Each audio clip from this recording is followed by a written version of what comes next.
এই সিনেমাটি শুরু হয় 1979 সালে আলাস্কার জঙ্গলকে দেখিয়ে। আমাদের কয়েকজন কাঠুরিয়াকে দেখানো হয় যারা কিনা তাদের কাজ শেষ করার পর নিজেদের বাড়ির দিকে ফিরছিল। ঠিক তখনই তাদের মধ্যে একজন দেখে যে তার গাড়ির ঠিক সামনে যে গাড়িটা যাচ্ছিল সেটা হঠাৎ করেই হাওয়ায় ভাসতে শুরু করেছে। এটা দেখে ওই ব্যক্তিটি যেন নিজের চোখকেই বিশ্বাস করতে পারছিল না। এরপর ওই গাড়িটি উপর থেকে নিচে পড়ে ভেঙে যায়। এবার ওই ব্যক্তিটি যখন সেই গাড়িতে থাকা তার সঙ্গীটিকে সাহায্য করতে যায় তখন আমাদেরকে একটি এলিয়েন মহাকাশযানকে দেখানো হয় যার থেকে তীব্র আলো বেরোচ্ছিল, আর সেটা ওই ব্যক্তিটিকে মাটি থেকে উপরের দিকে টেনে নেয়। এই দৃশ্যটি এখানেই শেষ হয়ে যায়। এবার সিনেমাটিতে 30 বছর পরের সময়কে দেখানো হয়। শুরুটা হয় আইজ্যাক নামের একটি ছেলেকে দেখিয়ে। আইজ্যাক ছিল একজন ম্যাথামেটিশিয়ান এবং কম্পিউটার ইঞ্জিনিয়ার যে কিনা নাসায় কাজ করত। আইজ্যাক এবং তার অন্যান্য সহকর্মীরা এমন সমস্ত সিগন্যালের ওপর গবেষণা করত যেগুলি কিনা মহাকাশ থেকে আসতো। আইজ্যাক ছিল এমন একজন যে কিনা একাই থাকতো। যাই হোক, সে যখন আজ কাজে আসে তখন সে দেখে যে সে একটা আননোন সিগন্যাল রিসিভ করেছে। এটা তেমন কোনো একটা বড় ব্যাপার ছিল না, কারণ এমনটা প্রায়শই ঘটতে থাকে। কখনো কখনো তো ওই সিগন্যালগুলি আমাদের নিজেদের স্যাটেলাইট থেকেই আসে। যাই হোক, আইজ্যাক অনেক রাত পর্যন্ত কাজ করতে থাকে, আর সে যখন আজকে পাওয়া ওই নতুন সিগন্যালের লোকেশন খোঁজার জন্য কাজ করছিল তখন সে জানতে পারে যে ওই সিগন্যালটি কোনো অজানা জায়গা থেকে এসেছে। এই ব্যাপারটা আইজ্যাকের কাছে একেবারেই নতুন ছিল। ওই ডেটাটা সে নিজের কাছে সেভ করে রাখে। এবার রাতে ছুটির পর সে তার সাইকিয়াট্রিস্টের সঙ্গে দেখা করে, কারণ আইজ্যাকের বাবা মারা গিয়েছিল আর সে ওই মানসিক আঘাত থেকে কখনোই বেরোতে পারেনি। আইজ্যাকের সাইকিয়াট্রিস্ট যে কিনা ছিল একজন বয়স্ক মহিলা, সে আইজ্যাককে পরামর্শ দিয়ে বলে যে তুমি যেহেতু কারো সাথে খুব একটা দেখা করো না, বেশি কথা বলো না, এই কারণে আজকেই তুমি একটা ক্যামেরা কেনো আর প্রতিদিন তুমি নিজের ভিডিও বানাও। যে সমস্ত কথাগুলো তোমার মনে ঘুরপাক করে কিন্তু তুমি কারোর সাথে যেগুলো শেয়ার করতে পারো না, সেই কথাগুলো রেকর্ড করতে শুরু করো। এটা খুব কার্যকরী একটি থেরাপি, আর বহু মানুষ এই থেরাপি ব্যবহার করে সুস্থ হয়েছে। হতে পারে এতে তোমারও ভালো হবে। প্রথমে তো থেরাপির কথা শুনে আইজ্যাকের হাসি পায়, কিন্তু সে তার নিজের মানসিক পরিস্থিতির কথা বিচার করে পরে রাজি হয়ে যায়। এবার এর ঠিক পরের দিনই আইজ্যাক একটি ক্যামেরা নিয়ে সে তার ভিডিও করতে থাকে। এইভাবে কিছুদিন কেটে যায়। পরের দিন সে একটা পাহাড়ে যায়, আর সেখানে সে তার একটা ভ্লগ তৈরি করছিল। ঠিক তখনই একটা অদ্ভুত ঘটনা ঘটে। আকাশ থেকে ছুটে আসে একটা উল্কাপিণ্ড এবং সেটা এসে মাটিতে এসে আছড়ে পড়ে। ভালো খবর এটা ছিল যে ওই উল্কাপিণ্ডটা শহরে এসে পড়েনি, বরং সেটা গিয়ে পড়ে একটা জঙ্গলে। শহরের কিছু মানুষের চোখে এই উল্কা পড়া দৃশ্যটা অবশ্যই পড়েছিল, আর আইজ্যাকের চোখ যখন ওই উল্কার ওপর পড়ে তখন সেও খুব হতভম্ব হয়ে যায়। আইজ্যাক ঠিক করে যে সে নিজে ওই উল্কাটাকে দেখতে যাবে, কিন্তু ঠিক তখনই মিলিটারির লোকেরা এবং ফাইটার জেটস সেখানে পৌঁছে যায়। তাদের দেখে আইজ্যাক সেখানে লুকিয়ে পড়ে, আর এরপর সে জঙ্গলের দিকে যেতে থাকে। এবার সে দুর্ঘটনাস্থলে গিয়ে পৌঁছায়। তখন আইজ্যাক সেখানে কোনো উল্কাপিণ্ডকেই দেখতে পায় না, এমনকি সেখানে মাটিতে উল্কা পড়ার কোনো চিহ্নও ছিল না। কিন্তু আইজ্যাক সেখানে যা দেখতে পায় সেটা দেখে সে যেন বিশ্বাস করতে পারছিল না। সে তখন তার সামনে একটা এলিয়েন ইউএফওকে দেখতে পায়। আইজ্যাক তখন তার ক্যামেরার মাধ্যমে সেই এলিয়েন ইউএফওর ফুটেজ নিতে থাকে, কিন্তু এক নিমেষেই ওই ইউএফওটি সেখান থেকে অদৃশ্য হয়ে যায়। ঠিক তখনই আইজ্যাকের এমনটা মনে হয় যে তার পেছনে হয়তো কিছু একটা আছে। এবার সে যখন পেছনে ঘোরে তখন তার সামনে ঠিক তেমনই দেখতে একটি এলিয়েন দাঁড়িয়েছিল, ঠিক যেমনটা আমরা মানুষেরা আমাদের মনে মনে কল্পনা করেছিলাম। যাই হোক, এই অদ্ভুত দৃশ্যটা চোখের সামনে দেখে আইজ্যাক তো কোনো কিছুই বুঝতে পারছিল না, তাই সুযোগ বুঝে সে ওই এলিয়েনটির ভিডিও ফুটেজ নিতে শুরু করে। এবার ওই এলিয়েনটি যখন সেখান থেকে চলে যেতে থাকে তখন আইজ্যাকও তার পিছন পিছন যেতে থাকে, কিন্তু এরপর আইজ্যাকের আর কিছু মনে ছিল না। এবার 3 দিন সময় কেটে যায়। ওই পাহাড়ের ওপরেই আইজ্যাকের জ্ঞান ফিরে আসে। ওই এলিয়েনটিকে দেখার পর আইজ্যাকের আর কিছু মনে ছিল না, আর তার একটা হাতে যন্ত্রণা হচ্ছিল। আইজ্যাক যেখানে কাজ করত এবার সেখানকার সবাইও খুব চিন্তিত ছিল, এই ভেবে যে আসলে আইজ্যাক কোথায় গেল। সারা বিশ্বে ওই উল্কাপিণ্ডের খবর দেখানো হচ্ছিল। এবার জ্ঞান ফেরার পরেই আইজ্যাক সবার প্রথমে তার ক্যামেরাটা চেক করে। যে ফুটেজটা সে রেকর্ড করেছিল সেটা ক্যামেরায় সুরক্ষিত অবস্থাতেই ছিল, অর্থাৎ আইজ্যাক যা দেখেছিল সেটা ছিল একেবারেই সত্যি, সেটা কোনো স্বপ্ন ছিল না। এরপর আইজ্যাক তার বাড়ি ফেরার পর তার কিছুটা অদ্ভুত ধরনের অনুভব হচ্ছিল। সে যখন তার টিভিটা ছুঁয়ে তখন তার হাত টিভির একদিক থেকে ঢুকে অন্যদিকে বেরিয়ে যায়। সে যখন খুব মনোযোগ দিয়ে কোনো জিনিসকে দেখত তখন সেই জিনিসটা অদৃশ্য হয়ে যেত এবং কিছুটা সময় পর সেই জিনিসটা আবারও ফিরে আসতো।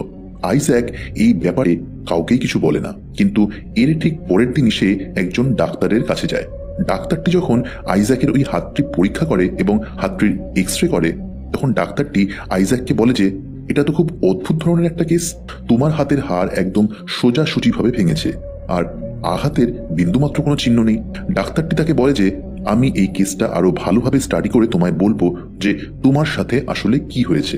এরপর আইজ্যাক সেখান থেকে সোজা তার কাজে চলে যায় আর এই দুর্ঘটনার ব্যাপারে তার অন্যান্য সহকর্মীদের জানায়।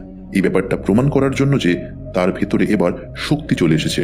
আইজ্যাক এবার একটি কাচের গ্লাসকে টেবিলের ওপর রাখে আর তার মস্তিষ্কের শক্তির সাহায্যে ওই গ্লাসটিকে অদৃশ্য করে দেয়। কিন্তু সমস্যাটা হলো যে ওটা আইজ্যাকের জন্য অদৃশ্য হয়েছিল, কিন্তু তার সঙ্গীর জন্য নয়। তার সঙ্গী সেই গ্লাসটাকে দেখতে পাচ্ছিল। এই ব্যাপারটা আইজ্যাকের একেবারেই মাথায় ঢোকে না। আইজ্যাক তার ওই সঙ্গীকে সেই ভিডিও ফুটেজটা দেখায় আর বলে যে এই ঘটনাটা আমার সঙ্গে ঘটেছে আর এটা কোনো মজা নয়, একেবারে সত্যিকারের ঘটনা। আইজ্যাকের ওই সঙ্গী রব তাকে বোঝায় যে তুমি এই ব্যাপারটা এখন সিক্রেটই রেখে দাও, কিন্তু আইজ্যাক তার কোনো কথা শোনে না। সে সমস্ত পৃথিবীকে এটা দেখাতে চাইছিল, এই কারণে সে ওই ভিডিও ফুটেজটা ইন্টারনেটে আপলোড করে দেয়। পরের দিন সকালে আইজ্যাক যখন ঘুম থেকে ওঠে তখন সে দেখে যে ওই ভিডিওটা কয়েক লক্ষ মানুষ দেখে ফেলেছে। কিছু মানুষ তো এলিয়েনকে বিশ্বাস করত, কিন্তু অনেকে এই ভিডিওটাকে মিথ্যে বলে মনে করছিল। আইজ্যাক এরপর একটা টিভি চ্যানেল থেকে ফোন পায়। তারা আইজ্যাককে একটা ইন্টারভিউয়ের জন্য চাইছিল। আইজ্যাকের এটা ভেবে আনন্দ হচ্ছিল যে হয়তো মানুষেরা তার কথায় বিশ্বাস করবে, কিন্তু এমনটা হয় না। মানুষেরা এবার আইজ্যাককে মিথ্যুক বলে ভাবছিল। তারা ভাবছিল আইজ্যাক হয়তো বিখ্যাত হওয়ার জন্য এই নকল ভিডিওটা বানিয়েছে, আর মানুষদের ভুল বোঝানোর জন্য আইজ্যাক এটা বলছে যে এলিয়েন তাকে নিয়ে গিয়েছিল। যাই হোক, আইজ্যাক যখন ওই ইন্টারভিউয়ের জন্য যায় তখন ওই শোয়ের যে উপস্থাপক ছিল সে আইজ্যাককে এমন সমস্ত অদ্ভুত অদ্ভুত প্রশ্ন করতে থাকে যাতে এমনটা মনে হয় যে আইজ্যাক শুধুমাত্র মানুষের অ্যাটেনশন পাওয়ার জন্যই এই কাজটা করেছিল। যেমন ওই উপস্থাপক আইজ্যাককে প্রশ্ন করে যে এটা কি অদ্ভুত ব্যাপার তাই না, যে এলিয়েন যখন তোমাকে অপহরণ করে তখন তোমার কাছে ক্যামেরাও ছিল। আইজ্যাক বোঝানোর চেষ্টা করেছে আসলে তার সাইকিয়াট্রিস্ট তাকে এমনটা করতে বলেছিল, কিন্তু আইজ্যাকের কথা কেউই বিশ্বাস করে না। এবার বাড়ি ফেরার পর সে খুব চিন্তিত হয়ে পড়ে, কারণ ইন্টারনেটে তাকে নিয়ে খুব ট্রোল করা হচ্ছিল। আইজ্যাক চাইছিল যে কেউ যেন তার কথা বিশ্বাস করে, তাকে সাহায্য করে। এই কারণে সে এমন সব লোকেদের খুঁজতে থাকে যারা দাবি করে যে এলিয়েন তাদের নিয়ে গিয়েছিল। আইজ্যাক এবার একটি মেয়েকে খুঁজে পায় যার নাম ছিল সায়রা। আইজ্যাক সেই মেয়েটির সঙ্গে দেখা করতে চায়, যার প্রত্যুত্তরে সেই মেয়েটি আইজ্যাকের সঙ্গে দেখা করতে রাজি হয়ে যায়। তারা দুজন এবার একটি রেস্টুরেন্টে দেখা করবে বলে ঠিক করে। ওই মেয়েটি আসার আগেও আইজ্যাকের এমনটা মনে হচ্ছিল যে সে তার মস্তিষ্কের শক্তির মাধ্যমে সেখানে থাকা জিনিসগুলিকে হাওয়ায় ভাসিয়ে রাখতে পারবে। এর কিছুক্ষণ পর সেখানে সায়রা আসে, যাকে দেখে খুব নার্ভাস বলে মনে হচ্ছিল। সে তার নিজের ব্যাপারে খোলাখুলিভাবে খুব বেশি কিছু বলে না। এই কারণে আইজ্যাক তাকে সমস্ত ব্যাপারটা বিস্তারিতভাবে জানায় আর কিছু প্রমাণও দেখায় যে এই এলিয়েনরা আজ থেকে নয় বরং কয়েকশো বছর ধরে আমাদের ওপর নজর রেখে চলেছে। সায়রা তার কথাগুলোকে শোনে। আইজ্যাকের কথার ওপর সায়রার বিশ্বাসও হয়েছিল। এরপর সায়রা সেখান থেকে চলে যায়। দৃশ্যটি এবার পরিবর্তিত হয়ে কানাডার জঙ্গলকে দেখানো হয়, যেখানে আমরা কার্ল নামের একজন বয়স্ক লোককে দেখতে পাই। সে অনেক রকম জিনিসপত্র ব্যবহার করে সিগন্যালকে ডিটেক্ট করছিল।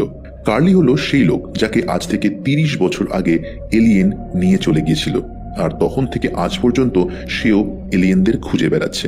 অন্যদিকে ক্যালিফোর্নিয়ায় আইজ্যাক সায়রার ফোন পায়। সায়রা তাকে বলে যে আমাদের সমস্ত প্রশ্নের উত্তর কেবলমাত্র একজনের কাছেই থাকতে পারে। আজ থেকে 30 বছর আগে আলাস্কায় একটা ঘটনা ঘটেছিল। কার্ল নামের একজন ব্যক্তি এলিয়েন দ্বারা তাকে অপহরণের ব্যাপারে দাবি করেছিল, কিন্তু এরপর সে নিখোঁজ হয়ে যায়। কার্লের কথা সারা বিশ্বের মানুষ এই কারণেই সত্যি বলে মেনে নিয়েছিল, কারণ তাকে 3টি লাই ডিটেক্টর পরীক্ষার মধ্য দিয়ে যেতে হয়েছিল, যার অর্থ হলো যে কার্ল সত্যি কথা বলেছিল। এবার আইজ্যাক ও সায়রা দুজনে মিলে প্ল্যান বানায় যে তারা যে কোনোভাবেই হোক না কেন ওই লোকটিকে খুঁজে বের করবে। আইজ্যাক তার ভিডিও ফুটেজের অনেকগুলি কপি তৈরি করে এবং সেগুলিকে আলাদা আলাদা জায়গায় পাঠিয়ে দেয়, যার মাধ্যমে হয়তো সে কার্লের খোঁজ পেতে পারে। এরপর আইজ্যাক যখন কার্লকে মেল পাঠাতে যাচ্ছিল তখন আইজ্যাকের সঙ্গে একজন লোকের দেখা হয়, যে লোকটি আইজ্যাককে দেখে চিনে ফেলে। সে আইজ্যাককে বলে যে আমি একটা অনলাইন ভ্লগ চালাই, তুমি যদি চাও তাহলে তোমার গল্পটা আমি পুরো বিশ্বকে জানাতে পারি, যার ফলে মানুষেরা তোমায় বিশ্বাস করবে। ওই লোকটি তার কার্ড আইজ্যাককে দিয়ে সেখান থেকে চলে যায়। এবার আইজ্যাক যখন এটা জানতে পারে যে নিউজে আর ইন্টারনেটে লোকজন তাকে একজন মিথ্যেবাদী বলে মনে করছে, তখন সে ওই জার্নালিস্টের কাছে যায়। সেই লোকটি নিজেকে বেন বলে পরিচয় দেয়। সে বলে যে আমরা বিশ্ববাসীকে এটা বিশ্বাস করাতে পারি যদি আমি তোমার লাইট ডিটেক্টর টেস্ট নিই। তো আইজ্যাক তার প্রস্তাবে রাজি হয়ে যায়। ওই লোকটি একটি মেশিনের কিছু জিনিস আইজ্যাকের শরীরের সাথে লাগিয়ে দেয় আর আইজ্যাককে প্রশ্ন জিজ্ঞাসা করতে থাকে। আইজ্যাক প্রত্যেকটি প্রশ্নের সঠিক উত্তর দেয়। এরপর বেন তাকে বলে যে তুমি এখানেই বসো, আমি একটু আসছি। আর ঠিক তখনই দুজন এজেন্ট আইজ্যাককে ধরবার জন্য সেখানে আসে। আইজ্যাক পালাবার চেষ্টা করে, কিন্তু ওই লোক দুটির কাছে অদ্ভুত ধরনের একটা লেজার গান ছিল, যার মাধ্যমে তারা আইজ্যাককে অজ্ঞান করে দেয়। এবার তার যখন জ্ঞান ফেরে তখন তাকে একটি সিক্রেট ফেসিলিটিতে নিয়ে যাওয়া হয়েছিল। অদ্ভুত ধরনের পোশাক পরিহিত দুজন তাকে ধরেছিল। তারা তাকে একটা সাদা রঙের ঘরের ভেতর নিয়ে আসে এবং তাকে একটা চেয়ারের সঙ্গে বেঁধে দেয়। আর সেই লোকটি, যে কিনা নিজেকে জার্নালিস্ট বলছিল, যে তার নিজের নাম বলেছিল বেন, সেই লোকটি এবার সামনে আসে, যে কিনা আসলে ছিল একজন সিক্রেট এজেন্ট। আর তার আসল নাম ছিল নাথান গ্রেভস। সে আইজ্যাককে বলে যে তোমাকে আমার এখানে তোমার ইচ্ছার বিরুদ্ধে নিয়ে এসেছি, কারণ আমরা নিশ্চিত যে তোমার কাছে এমন কিছু তথ্য আছে যার ফলে এই পৃথিবীর ভালো হতে পারে। ঠিক তখনই আইজ্যাক দেখে যে স্যারাও সেখানে নিয়ে আসা হয়েছে। গ্রেভস আইজ্যাকের কিছু পরীক্ষা নিরীক্ষা করতে চাইছিল। সে অন্য একটি ঘরে কিছু জিনিসপত্র রেখে দেয়, এটা দেখার জন্য যে আইজ্যাকের মধ্যে তেমন কোনো শক্তি আছে কি নেই। কিন্তু আইজ্যাক তার সেই ক্ষমতা একেবারেই ব্যবহার করছিল না। সে বারবার সাইরার ব্যাপারে গ্রেভসকে জিজ্ঞাসা করছিল। গ্রেভস বলে যে তুমি কেবলমাত্র একা নও যে কিনা এই সমস্ত ব্যাপারগুলো এক্সপিরিয়েন্স করছে। তোমার আগে বহু লোককে আমরা নিয়োগপত্র দিয়েছিলাম। সে আইজ্যাকের কাছে বারবার কার্লের ব্যাপারে জিজ্ঞাসা করছিল, কিন্তু আইজ্যাক তো কার্লের ব্যাপারে কিছুই জানতো না।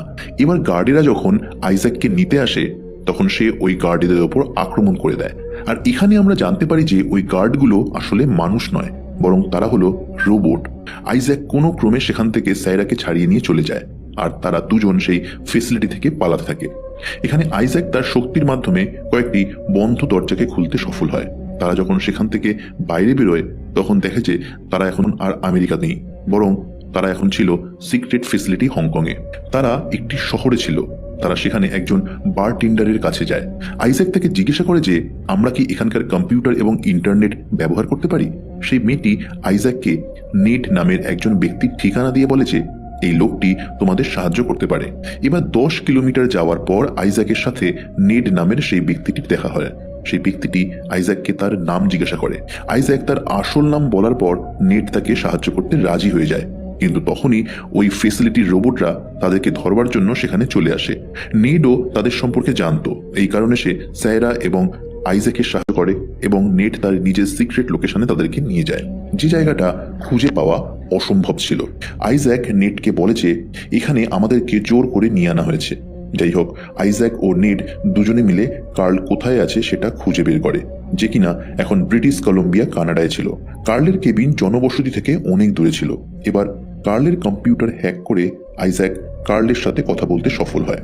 কিছুদিন আগে আইজ্যাক যে সিগন্যাল রিসিভ করেছিল, যেগুলিকে সে স্বাভাবিক বলেই ভাবছিল, আসলে ওই সিগন্যালগুলি এই এলিয়েনরা পাঠিয়েছিল। এবার সে যখন কার্লকে এটা বলে যে আমি একটা সিগন্যাল পেয়েছি, তখন কার্ল আইজ্যাককে বলে যে ওই সিগন্যালটা আমাকে পাঠাও, কারণ কার্লে ছিল একমাত্র যে কিনা ওই এলিয়েনদের ভাষাকে ট্রান্সলেট করতে পারত।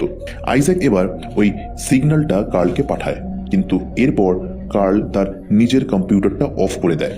এবার কার্ল এবং আইজ্যাকের মধ্যে যোগাযোগ বিচ্ছিন্ন হয়ে যায়।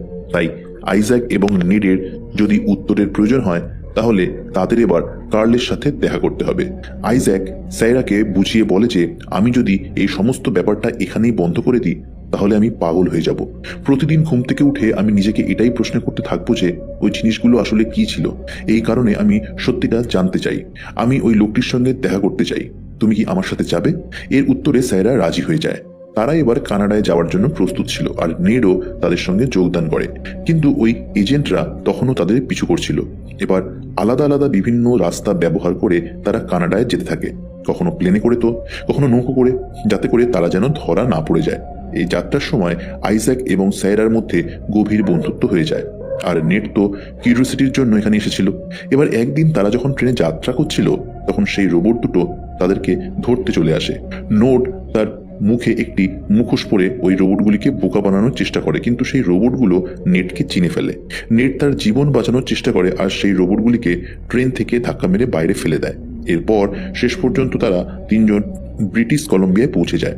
এবার তারা যখন একটা ভ্যানে করে সেই জায়গাটায় যায় যেটা কিনা তাদের হিসাব অনুযায়ী কার্লের ঠিকানা হতে পারে, কয়েক ঘন্টা যাওয়ার পর তারা একটি জঙ্গলে পৌঁছে যায় আর তাদের সামনেই সেখানে একটা কেবিন ছিল। ঠিক তখনই কার্ল একটি বন্দুক হাতে করে বাইরে বেরিয়ে আসে, কিন্তু আইজ্যাক তখন তাকে বলে যে আমার নাম আইজ্যাক, ওই এলিয়েন সিগন্যালটা আমি তোমাকে পাঠিয়েছিলাম। কার্ল একটি মেশিনকে হাতে নিয়ে আইজ্যাকদের ট্র্যাকার ডিভাইসকে বন্ধ করে দেয় আর বলে যে এটা ওই এলিয়েনরা লাগিয়েছে। কার্লের পর তাদের তিনজনকে তার কেবিনের উপরে আসতে বলে আর বলে যে তোমরা যে সিগন্যালটি আমায় পাঠিয়েছিলে সেটা আমি ডিকোড করে ফেলেছি। কার্লের কথা অনুযায়ী এলিয়েনরা পরবর্তী 5 দিনের মধ্যে আবারও আমাদের সঙ্গে যোগাযোগ করবে। কেমন করে সেটা জানা নেই, কিন্তু ওই সিগন্যালে তেমনই লেখা ছিল। আইজ্যাকরা কার্ল এবং তার মেশিনের ব্যাপারে অনেক কিছু জানতে পারে। কার্লের অনুযায়ী ওই এলিয়েনরা আমাদের শত্রু নয়, তাদের আসার কারণটা হয়তো অন্য কিছু, কিন্তু কার্ল আজও পর্যন্ত সেই কারণটা খুঁজে বের করতে পায়নি। কার্ল তার নিজের অপহরণের গল্প তাদেরকে শোনায়। যাই হোক, এর ঠিক 2 দিন পরে আইজ্যাকের যখন অন্য কিছু অনুভব হয় তখন সে জঙ্গলের দিকে দৌড় যায় আর সেখানে সে মুখোমুখি হয় ওই এলিয়েনের। এইবার আইজ্যাক অতটা ভয় পায় না। সে ওই এলিয়েনটিকে জিজ্ঞাসা করে যে তুমি আমাদের কাছে ঠিক কি চাও। আর এরপর দৃশ্যটি পরিবর্তিত হয়ে কার্লের বাড়ি দেখানো হয়, যেখানে দুটি এলিয়েন এবং কার্ল তারা সবাই মিলে একটা ঘরে বসেছিল। সামনের টেবিলে একটা মেশিন রাখা ছিল যেটা কিনা ওই এলিয়েনদের ভাষাকে ট্রান্সলেট করছিল। এলিয়েনটি বলে যে আমাদের সভ্যতা মানে মানব সভ্যতা থেকে অনেকটাই উন্নত। আমরা এই বিশ্বব্রহ্মাণ্ডের সূত্রপাতের প্রমাণ খুঁজে বেড়াচ্ছি, কিন্তু আমরা সেটা আজও খুঁজে পাইনি। আমরা পৃথিবীতে এলাম কারণ আমরা এমন একজন মানুষের ডিএনএ খুঁজে পেয়েছি যার মাধ্যমে আমরা এই বিশ্বব্রহ্মাণ্ডের রহস্য সম্পর্কে জানতে পারি। এই এলিয়েনটি আইজ্যাককে একটি ভিশন দেখায়।